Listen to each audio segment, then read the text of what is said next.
आम्हाव्रत एकादशी देव केशव तीर्थ तुळसी अनेक नेणे बा साधन आमुचे वंशी हरी कीर्तन. प्रस्तुत कीर्तन रूपी सेवेकरता घेतलेला अभंग भगवंताचे युगान योगीचे लाडके प्रेमी भक्त संत शिरोमणी नामदेव महाराज यांचे थोरले सुपुत्र नारायण महाराज यांचा आज अभंग घेण्याचं कारण सर्वांना माहिती आहे. आज हरिदिनी आहे. अभंग नारायण महाराजांचा आहे. नारायण महाराज म्हणजे नामदेवाचे थोरले सुपुत्र. फार मोठा नामदेवरायाचा परिवार. चंद्रभागेच्या वाळवंटामध्ये जेव्हा नामदेवरायांनी ह्या गोष्टी ऐकल्या की वाल्मिकींनी 100 कोटी श्लोकाचं रामायण केलं, मी अजून एकही अभंग लिहिला नाही, वृथाम्या आयुष्य गमाविले, वाईट वाटलं. आणि चंद्रभागेतच प्रतिज्ञा केली मी 100 कोटी अभंग लिहिणार. पांडुरंगाला कळालं. पांडुरंग आले, अरे नामा जरा विचार करायचा असतो, 100 कोटी अभंग लिहिण्याची प्रतिज्ञा कसं शक्य आहे? वाल्मिकीला कसं शक्य झालं? तर त्याचं कारण आहे बाबा. काय? तयवेळी होती आयुष्याची वृद्धी, तयवेळी होती आयुष्याची वृद्धी, तयवेळी होती आयुष्याची वृद्धी, तयवेळी होती आयुष्याची वृद्धी. आताची अवधी थोडी आहे, आताची अवधी थोडी आहे, आताची अवधी थोडी आहे. तयवेळी होती आयुष्याची वृद्धी, होती आयुष्याची वृद्धी, तयवेळी होती आयुष्याची वृद्धी, होती आयुष्याची वृद्धी. आताची अवधी थोडी आहे, आताची अवधी थोडी आहे, आताची अवधी थोडी आहे. स्वतः पांडुरंग म्हणतात नामदेवाला, तैवेळी होती आयुष्याची वृद्धी, आताची अवधी थोडी असे. सत्य त्रेता द्वापारा माझी आयुष्याची बहुभरती, कली माझी सेत नेमिले तेही नाही पुरती. प्रत्येक युगामध्ये आयुष्याचं 1 शून्य कमी झालं. सत्ययुगात माणसाला 1,00,000 वर्षाचं आयुष्य होतं, शून्य कमी झालं. मग त्रेतायुगात 10,000 वर्ष, पुन्हा शून्य कमी झालं. द्वापारात 1,000, पुन्हा शून्य कमी झालं. कलियुगात 100, बरोबर 1 शून्य. आता 100 वर आलं. आपण सर्व मिळून देवाला प्रार्थना करू की देवा आता मात्र शून्य कमी करण्याच्या भानगडीत पडू नका. 10 मध्ये 2च पंचवार्षिक होतात, बाकीचे उद्योग कधी उरकायचे. म्हणून तयवेळी होती आयुष्याची नव्हे, प्राण जाण्याच्या क्रियाही बदलल्या. कृतयुगी अस्थिगत प्राण, त्रेतायुगी रुधिर प्रवाही जाय निघून, द्वापारी मांस नासल्या पावे मरण, कलियुगी अन्न न मिळता. अरे मग आता कसं शक्य आहे? बाकीचं माहिती नाही देवा. प्रतिज्ञा केली हे खरं. नामा हट्टाला पेटल्यावर देव सरस्वतीकडे गेले. शारदेसी सांगे भीमा तिरी हरी, सरस्वतीला प्रार्थना केली. कशा करता प्रार्थना करता देवा? बैसावे जिव्हाग्री नामयाच्या. आपण हे प्रमाण लक्षात घ्या. फाजील ठोकाठोकी नाही, प्रमाण असलं तर बोलायचं. विठ्ठल विठ्ठल.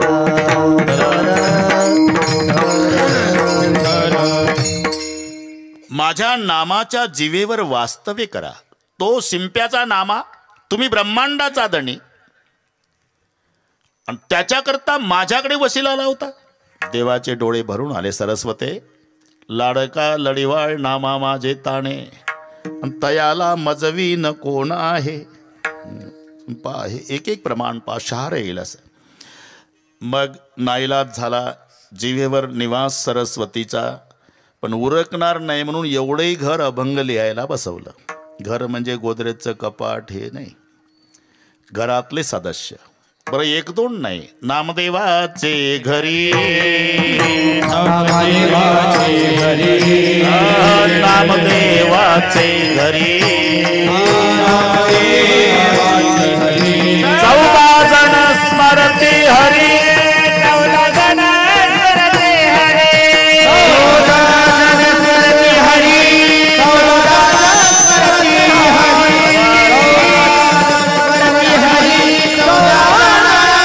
हरी,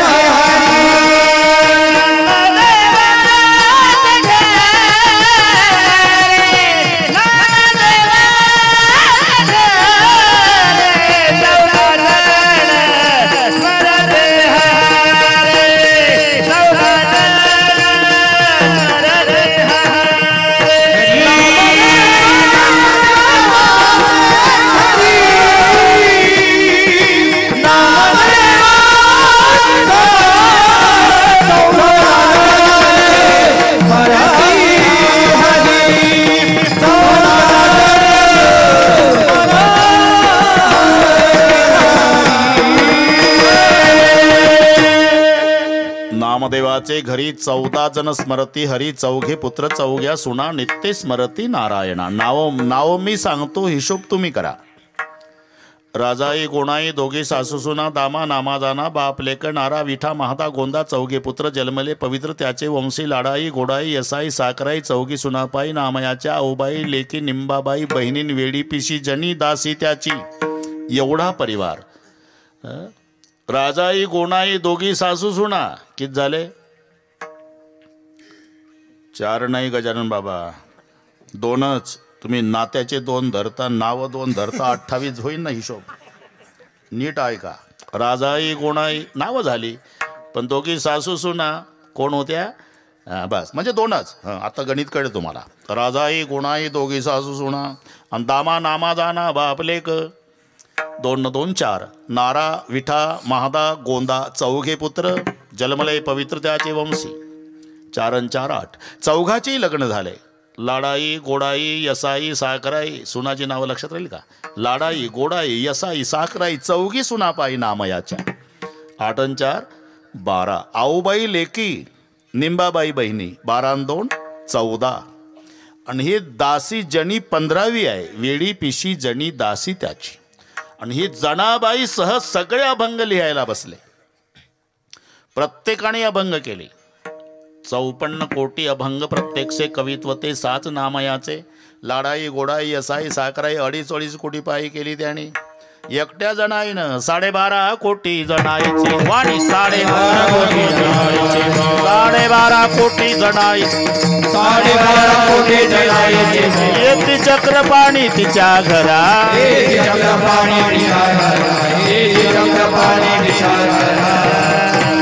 मला माहित आहे तुम्हाला पाठ नाही, पण नारे नारे म्हणत जा, काही पकडत ना. 12.5 कोटी जणाईची वाणी, येते चक्रपाणी तिच्या घरा. 54 कोटी अभंग, प्रत्यक्ष कवित्व ते 7 नामयाचे. 1 लक्ष अभंग रुक्माईने केले. सगळ्यांनी अभंग लिहिले. त्याच्यात 1.5 कोटी अभंग नारोबाचे कवित्व, म्हणजे संत नामदेवाचा थोरला पुत्र, त्यांचा हा अभंग. म्हणून 5 मिनिट घेतले आपले. विठ्ठल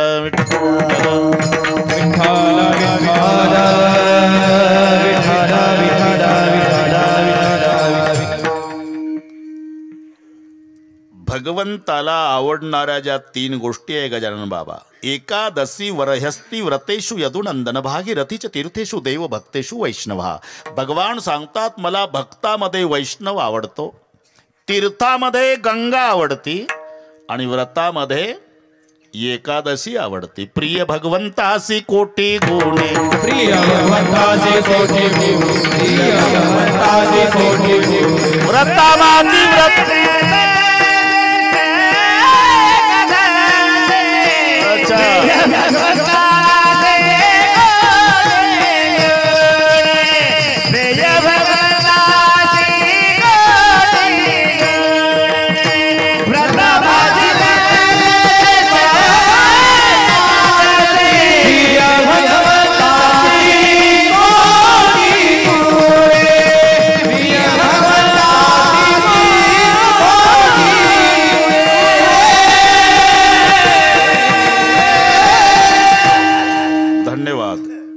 पाठ असल्याबद्दल धन्यवाद. नाही तर भगवान बाबा नाही जमत ते. व्रता माझी व्रत श्रेष्ठ एकादशी, प्रिय भगवंतासी कोटी गुणे. व्रतांच्या मध्ये एकादशी, तीर्थाच्या मध्ये गंगा, आणि भक्ताच्या मध्ये वैष्णव. भगवान म्हणतात मला हे 3 आवडतात. एकादशी वरहस्ती व्रतेषु यदुनंदन, भागीरथीच तीर्थेषु देव भक्तेषु वैष्णवः. आणि एकादशी हे कशाला म्हणतात माहिती नव्हतं. मग राजा रुक्माण गदाचा बगीचा होता. हे एक एक तुम्ही पहा, हे शब्द ठरलेले आहेत, ते त्यालाच जोडावे लागतात, दुसरं नाही चालत. लोकमान्य बाळ गंगाधर टिळक, महात्मा मोहनदास करमचंद गांधी, दलितांचे कैवारी डॉक्टर बाबासाहेब आंबेडकर, छत्रपती शिवाजी महाराज, धर्मवीर संभाजी राजे. हे दुसरं नाही, वेल्डिंग तेच लागणार, दुसरं नाही चालत.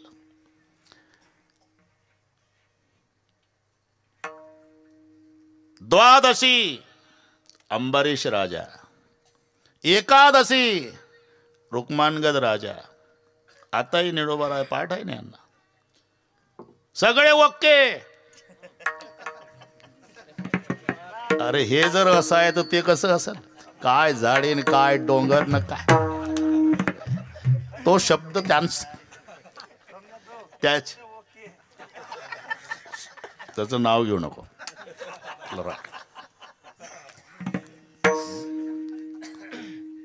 सोमनाथ तिकडे भेटलं पाहिजे.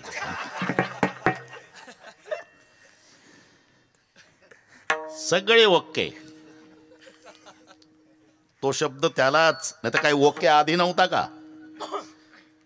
अरे किती दिवसाचा ओके आहे, पण तो ओकेला महत्व देणारा शहाजी बापू आला ना. सगळे ओके, काय झाडीन काय डोंगर काय का असे ना, पण सगळे ओके आलं ना तिथं. मी पुन्हा येईल. अरे हे कीर्तन चांगलं पाठ आहे तुम्हाला. हे जसे शब्द आहे ना तसं परमार्थात. द्वादशी अंबरीश राजा, एकादशी रुक्मांगद राजा. पण तेही महत्व त्यांना माहिती नव्हतं. त्यांची बाग होती फुलाची, रोज फुलाची चोरी होत होती. शोकारी ठेवले, प्रहारे करी, पण चोर सापडे ना. एक दिवस पळतच आले सेवक. चोर सापडले सरकार. कसे पकडले रे? पकडले नाही, सापडले. म्हणजे कुठले होते? इथले नव्हते. देवाच्या राजाचे इंद्राचे नोकर. त्यांच्या विमानाने यायचे, वरच्यावर फुलं तोडून न्यायचे. मग कसं काय पकडले? पकडले नाही व सापडले का? विमान बंद पडलं. असं झालं का? आता राजा रुक्मांगदाला वाईट वाटलं नाही. फुलं चोरीला जातात त्याचं वाईट वाटलं नाही, पण पठ्ठ्याच्या बगीच्यातले फुलं इंद्रानं चोरावे याचा आनंद झाला. लक्षात घ्या. तिथपर्यंत आले रुक्मांगद राजे. ते लटलट कापत होते. नोकर, आमच्या मालकाला, देवाच्या राजाला, इंद्राला तुमची फुलं खूप आवडायची, आम्ही रोजच्या रोज तोडून न्यायचा. विमान बंद पडल्यामुळे आता नाईलाज आहे. राजे म्हणाले, मग ज्या कारखान्यात तयार झालं तिथे स्पेअर पार्ट मॅकॅनिक तिथे मिळतील. नाही, एक उपाय आहे राजे. आज एकादशी आहे. जर कोणी उपवासी असेल तुमच्या नगरात, हात लावला की विमान उड्डाण होतं. आता दुपारचे 2 वाजले होते. नरहरी उपीट खाऊन जेवून तयार होते लोक. राजाला दौंडी द्यावी लागली. जो कोणी आज उपवासी असेल त्याच्या हाताचा स्पर्श झाला विमानाला तर विमान उड्डाण होणार आहे. विमान उड्डाण झालं म्हणजे राजा रुक्मांगद त्याला 5 गाव बक्षीस देणार आहे. दौंडीवाले कोणीच उपवासी नाही गजानन बाबा, पण जे का झोपडपट्टी पडून दौंडी चालली होती. एक म्हातारी कानात फेल होती, झोपड्या पुढे बसली होती उन्हात. तिला वाटलं काही वाचतंय, म्हणजे काही योजना असेल गरिबासाठी. असं केलं. त्यांना वाटलं हे उपाशी आहे. उपवासी आहे का आजीबाई? कशाची ही दौंडी? जो उपवासी असेल त्याच्या हातानं विमान उड्डाण होणार आहे. मग राजा 5 गाव बक्षीस देणार आहे. म्हातारी तर उभीच झाली. तुम्ही उपवासी आहे का आजीबाई? नाही. मग सून उपवासी आहे माझी, झोपड्यात आहे. तिने एकादशी केली का? नाही. मग लेकानं हाणलं सकाळी. मी हे नीट आहे का एकादशी? सेवक म्हणाले, चला विमानाला हात लावायला. नाही येणार. म्हातारीनं मध्यस्थी केली आणि सल्ला दिली, दादा हे एवढी नीट असती तर सकाळी हाणली असती का लेकानं? आता हे कशी येईल? आहे उपाय आहे. माझा लेक ऊस तोडणीला गेला अमकाच्या ऊसात, त्याला आणा, आपोआप येते ती. सेवक तिथं आले. काय बसला ऊस तोडत रे लेका? तुझं भाग्य उदयाला आलं. तुझी बायको उपवाशी आहे, तिनं जर हात लावला विमान उड्डाण. 5 गाव बक्षीस तुला.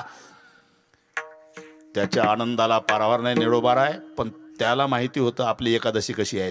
त्यानं वल्ल दांडकं घेतलं शेवरीचं तिथेच एकादशीसाठी. डोक्या एवढं उंच आलं ते. चला नाही येणार, नाही येणार. जसं दांडकं उगारलं एकादशी स्टँडअप. चाल पुढं. मागं दांडकन पुढं एकादशी. विमानापर्यंत राजाच्या डोळ्याला धारा लागल्या आनंदाश्रूच्या. बापरे काय माऊली पुण्यवान, माझ्या नगरामध्ये लाज राखली. हे पुण्यवान सकाळी हाणलेली नीट ऐका तुम्ही. हात लाव विमानाला. नाही लावणार. जे दांडक उगारलं घाबरली दोन्ही हात लागले. गेलं विमान. पाहता काय नरई भाऊ गेलं विमान. राजाच्या आनंदाला पारावार नाही. बापरे माझी कीर्ती स्वर्गात जाईल की रुक्मानगद राजाच्या नगरामध्ये एवढे पुण्यवान लोक आहे की हात लावला विमान उड्डाण झालं. मग निळोबाराय यांची मिरवणूक ठरली बरं का भगवान बाबा. मिरवणूक ठरवली 3.5 किलोमीटर लांब. राजानं नियोजन केलं म्हटल्यावर हत्तीन घोडेन भालदार जोबदार ढोल तासे लेझिम दिंड्यान बस. मध्ये राजाचा रथ आणि पुढे यांचा 3.5 किलोमीटर लांबीची. बरं एकटीला कसं बसवा. हे बसवलं दांडक. हो ना. मिरवणूक निघाल्यावर हिनं गप बसावं की नाही. घ्या ना मजा करून माझ्या बळ्यावर. तुझ्या बापानं बघितला होता का सोहळा एवढा. ताशा वाजला नाही आपल्या लग्नात. हे बघा 3.5 किलोमीटर. गप बस ना. तुला तरी बसायला मिळालं असतं. कसं काही हाणली नसती तर. हे एकादशी जाऊ द्या. राजानं विचार केला की मारल्यामुळे उपवासी राहिली तर हात लागला विमान उड्डाण झालं. जाणून बुजून केली तर केवढं पुण्य होईल. मग दौंडी दिली. आजपासून प्रत्येक एकादशी 15 दिवसानं येणारी सगळ्यांनी करायची. परिणाम रुक्मानगद एकादशी. रुक्मानगद एकादशी.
एकादशी व्रत केवळ वैकुंठीचा पंथ. पुरावा रुक्मानगद एकादशी नगरी नेली वैकुंठासी. त्याने नेला सारा गाव. आपण एकटं तरी जावं. एवढं सामर्थ्य या व्रतात असल्यामुळे नारायण महाराज स्वाभिमानानं छातीला हात लावून सांगतात. एकादशी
तीर्थ तुळसी देव केशव तीर्थ तुळसी एकादशी देव केशव तीर्थ तुळसी केशव तीर्थ तुळसी देव केशव तीर्थ तुळसी एवढं सामर्थ्य या व्रतात असल्यामुळे छातीला हात लावून स्वाभिमानानं सांगतायत आम्हा व्रत एकादशी. आज हरिदिनी आहे आणि एकादशी ही 3 दिवसाचं व्रत आहे बरं का. निळवार आहे. दशमीला सुरू होते, द्वादशीला संपते.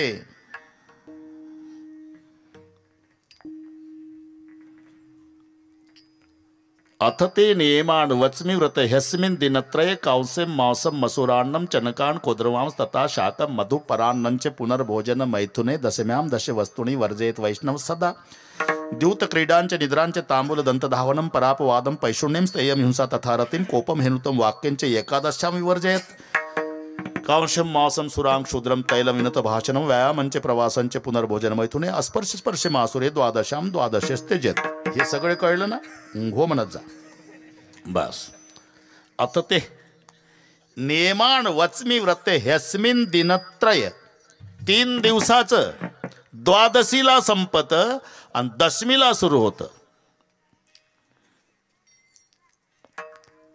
दशमी व्रताचा प्रारंभ दशमी व्रताचा प्रारंभ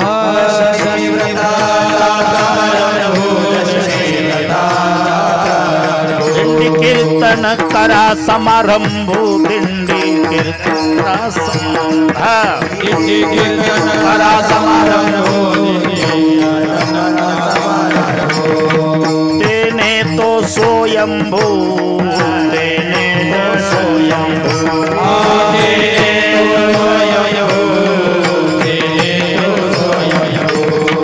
संतोष पावे संतोष पावे संतोष पावे दशमी व्रताचा प्रारंभ दशमी व्रताचा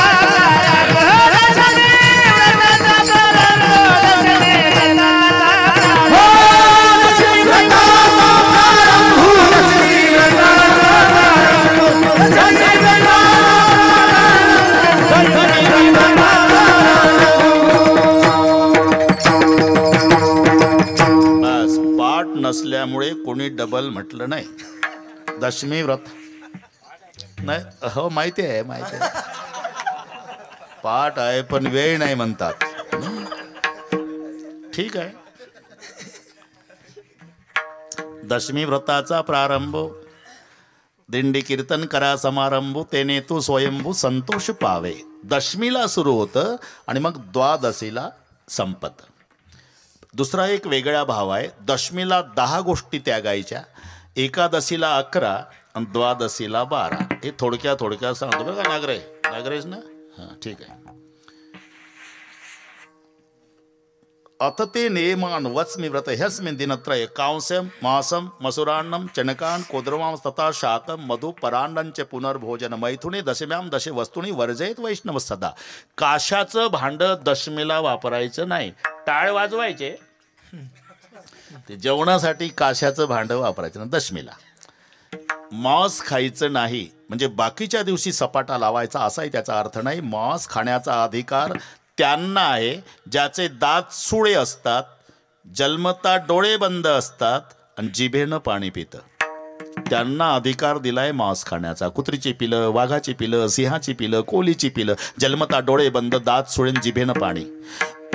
वटानं पाणी पिणाऱ्याला मांस खाण्याचा अधिकार नाही. खोटं असेल तर तुम्ही घरी गेल्यावर बैलापुढं मांस ठेवा तर बैल तुमच्याकडे पाहिल. तो म्हणाल चांगला कीर्तन ऐकून आला ना. आम्ही बैल असलो तरी इतके खालचे आहो का? आम्हाला कळत नाही का आमचं आहे का? आम्ही वटानं पाणी पितो बैल. आमचं नाही हे. जिभेनं पाणी पिणाऱ्याकडे नेऊन टाक. म्हणजे ज्याचा आहार तो आहे. कांसे मांस मसूरान मसूर डाळ, हरभऱ्याची डाळ, कुळीद, हिरवी भाजी, मध. दुसऱ्याचं जेवायचं नाही. मी का थांबलो? आमचा एकही दिवस तसा जात नाही. दररोज दोन्ही टाईम दुसरीकडेच आहे. आता कैलाज आहे का त्याला? पराण, पुनर्भोजन 2 वेळा आणि मैथुने भोग अशा 10 गोष्टीचा त्याग दशमीला आहे. एकादशीला 11 द्यूत क्रीडांचे निद्रांचे तांबूल दंत धावनम परापव आदम पैशून्यम स्थेयम हिंसा तथा रतिम कोपम हे नृतम वाक्यांचे एकादशामी वर्जयत. ह्या 11 एकादशीला. पहिलं द्यूत क्रीडांचे, जुगार खेळायचा नाही एकादशीला. आमचे संत म्हणतात वाटोळे करायचं असेल तर खेळा, काही अडकत नाही आहे ना प्रमाण.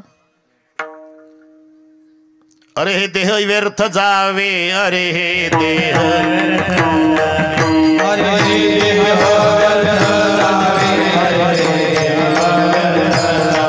ऐसे जरी तुझ व्हावे, जरी तुझ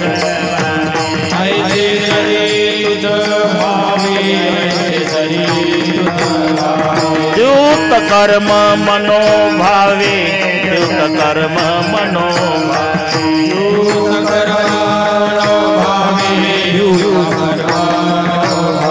सारी पाठ खेळावा, सारी पाठ खेळावा,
भगवान बुवा.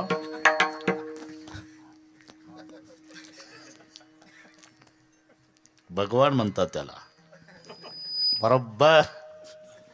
अरे देह व्यर्थ जावे, ऐश जरी तुझ भावे, द्यूत कर्म मनोभावे, सारी पाठ द्यूत क्रीडांच निद्रांच झोप, तांबूल विडा दंत धावणम मिसरी, पैशून्यम चहाडी, स्थेयम चोरी, हिंसा खून, रतीम भोग, कोपम रागावणे, अनृतम लबाड बोलणे, अशा 11 गोष्टी एकादशीला.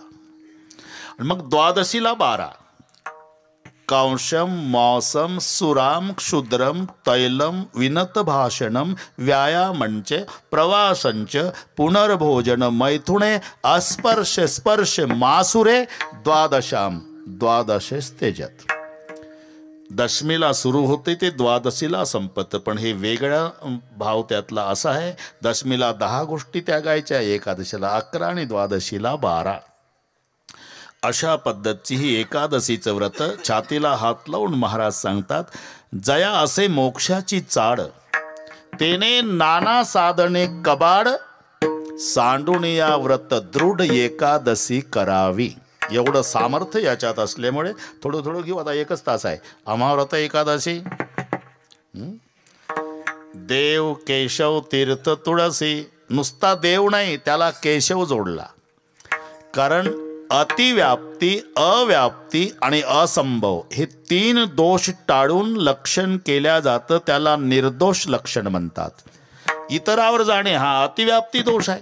नुसता देव म्हणावा तर इतर देवावर लक्षण जातं. काही केलेले, काय झालेले. तुम्ही आम्ही शेंदूर लावून केलेले ते आपले बांधावर देव असतात, आपोआप वाढतात. कारण आजी पूजेला जाते, सोबत नात असते, तांब्यात पाणी, शेंदराची वाटी. तिथे गेल्यानंतर आजी त्या देवाला शेंदूर लावते, उरलेले बोट शेजारच्या दगडाला पुसते. दुसरी आजी गेली, तिला वाटते 2 देव असावे, ती 2 देवाला शेंदूर लावून उरले बोट तिसऱ्या दगडाला. तिसरी आजी गेली, तिला वाटत 3 आहे, 3 देवाला शेंदूर उरले, 4थ्या दगडाला चालले आमचे देव. शेंदरी हेंदरी दैवत कोणती पूजीभूते खेते, आपुल्या पोटाची रडते. ते पूर्वीचा काळ नातू रडत होता, ती शेजारची आजी, काय झालं नानी, नातू रडतोय. अगं असं कर, तांब्याभर पाणी घे, चमड्याचा तुकडा, 2 बिबवे, चतकोर भाकरी त्याला लाव, तव्याचं काळं, त्याच्याहून उतरवून नेऊन टाक चौकात. झालं, चमड्याचा तुकडा, तव्याचं काळे लावलेली चतकोर भाकरी, तांब्याभर पाणी, 2 बिबवे नातवाहून उतरून चौकात नेऊन टाकल्या बरोबर नातवाचं रडणं थांबलं. मी म्हणतो, तव्याचं काळे लावलेल्या भाकरीवर जो देव खुश झाला तो तुम्हाला गुलाबजाम देईल का? इमानदारीने सांगा. शेंदरी हेंदरी दैवते कोणती पूजी भूते खेते, आपुल्या पोटाची रडते, मागते सीते अवदान. हे तुम्ही आम्ही शेंदूर लावून केलेले झालेले. इंद्रादिक देव शतैक जन्मा, जन्मुनी ब्रह्मकर्मा, करीतोची ब्रह्मा अननो, हे शतमक संपत्ती स्वर्गाचे, ब्रह्मदेव झाला, इकडे इंद्र झाला, हे झालेले आहे, केलेले. पण हा नाही घडविला नाही बैसविला, म्हणून केशव शब्द घालावा लागला पुढे. केशव, देव केशव, कारण अतिव्याप्ती दोष येऊ नये म्हणून.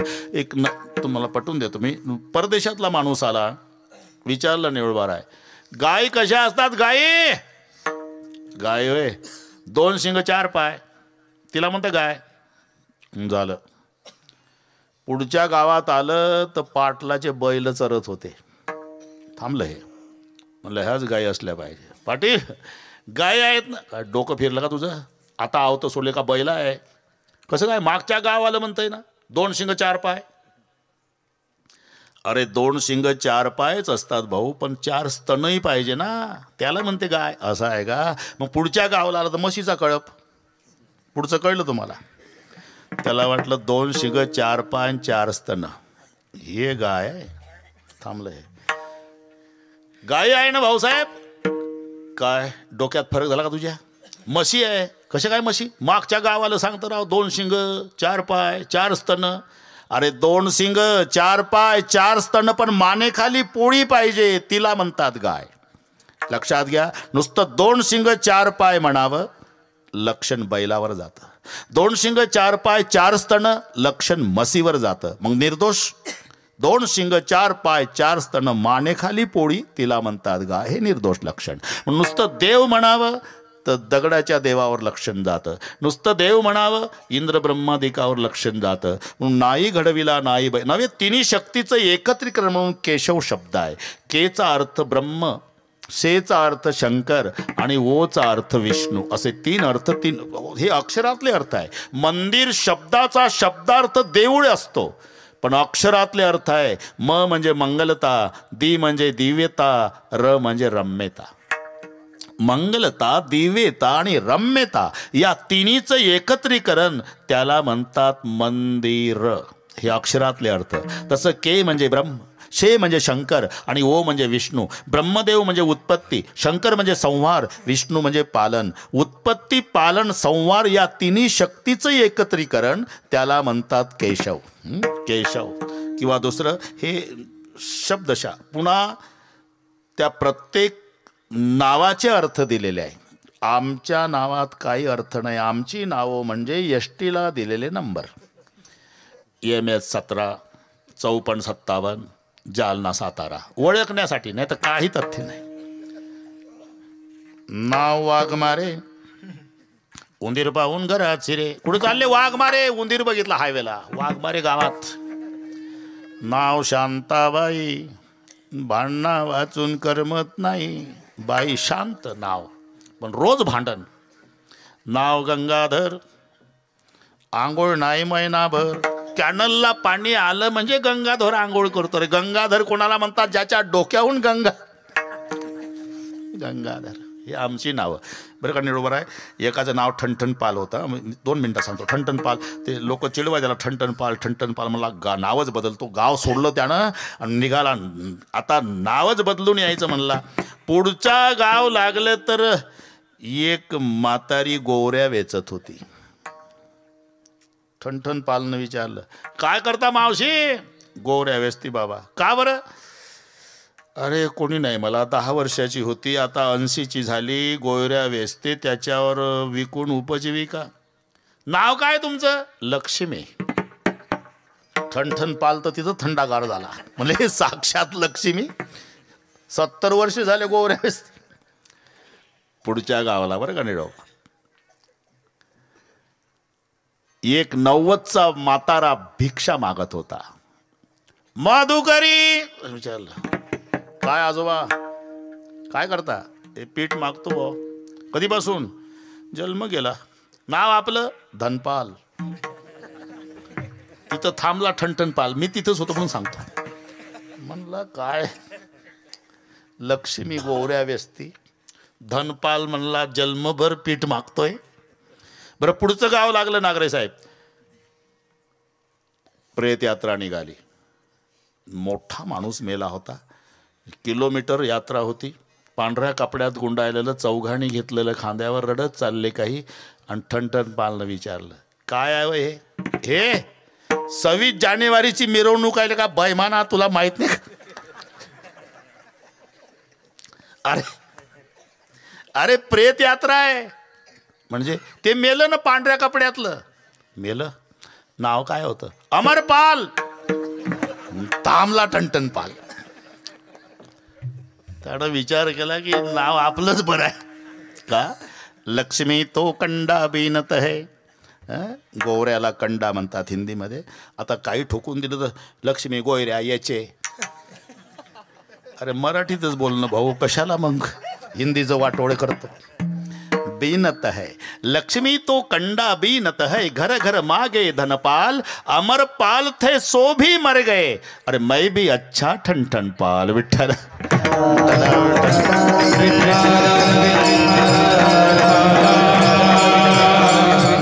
नाव संताची अथवा देवाची तुम्ही पहा. आमच्या नावात काही अर्थ नाही.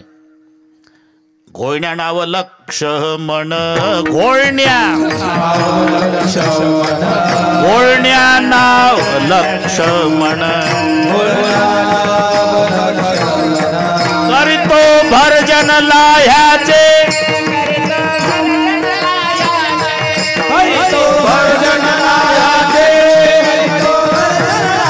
शाबास शाबास.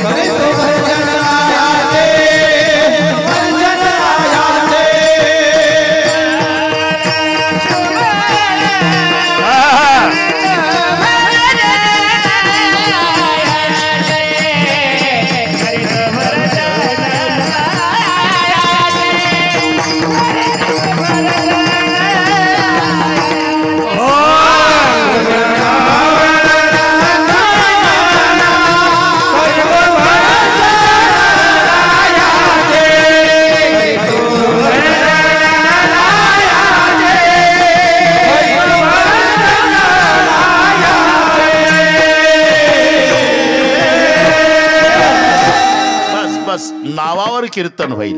लुगड्या नाव चंद्रकळा, परी तो काळा रंगवरी. निळा म्हणे घुसळती रवी, तेन दावी प्रकाश. आकाशात उदयाला आला तोही रवीच आहे, आणि मंथन करती ती रवीच आहे. पण ही हरवली म्हणजे टारचणी शोधायची, आणि तो उदयाला आला की त्रैलोक्य प्रकाशित. निळा म्हणे घुसळती रवी, तेन दावी प्रकाश. लुगड्या नाव चंद्रकळा, परी तो काळा रंगवरी. घोळण्या नाव लक्ष्मण, ते लाया भासते का नाही केरसुणी सारखं, त्याला लक्ष्मण नाव आहे. एक इंद्रजीत मारतो हे दिवसभर लाया भासतं. घोळण्या नाव लक्ष्मण. करते भरजन लायाचे.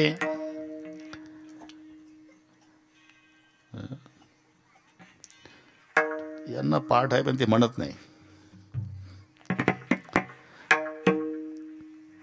कुबेर नाव मोळी वाहे, कैसी पाये फजिती. डोक्यावर लाकडाची मोळी आणि नाव कुबेर. कुबेर नाव मोळी वाहे, असंही नाव आहे. नाव देवाची अथवा संताची.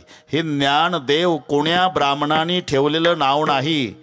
वेदातल्या रुचातले वेचलेले 2 शब्द आहे. सत्यम ज्ञानम अनंतम ब्रह्म, यातला ज्ञान शब्द एको देव सर्वभूतेषु गुढः, यातला देव शब्द तो देव आणि हा ज्ञान मिळून झाला ज्ञानदेव सामर्थ्य. ज्ञानदेव ज्ञानदेव म्हणता ज्ञानदेव देतो, ज्ञानदेव म्हणता माया, ही त्यांच्या नावातली ताकद आहे. तसं एक अख्खा अभंग घरी गेल्यावर वाचा, जमलं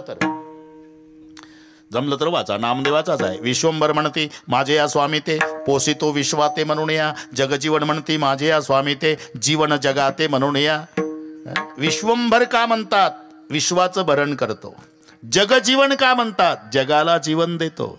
पतित पावन का? पतिताला पावन. अख्खा अभंग घरी गेल्यावर वाचा. पतित पावन म्हणते माझे या स्वामी ते, उद्धरी पतिताते म्हणून या. जगजीवन म्हणते माझे या स्वामी ते, जीवन जगाते म्हणून या. विश्वंभर म्हणते माझे या स्वामी ते, पोषितो विश्वा ते म्हणून या. ऋषिकेश म्हणते माझे या स्वामी ते, चाळी इंद्रिया ते म्हणून या. तसं केशव हरतो क्लेशा ते मनोनिया.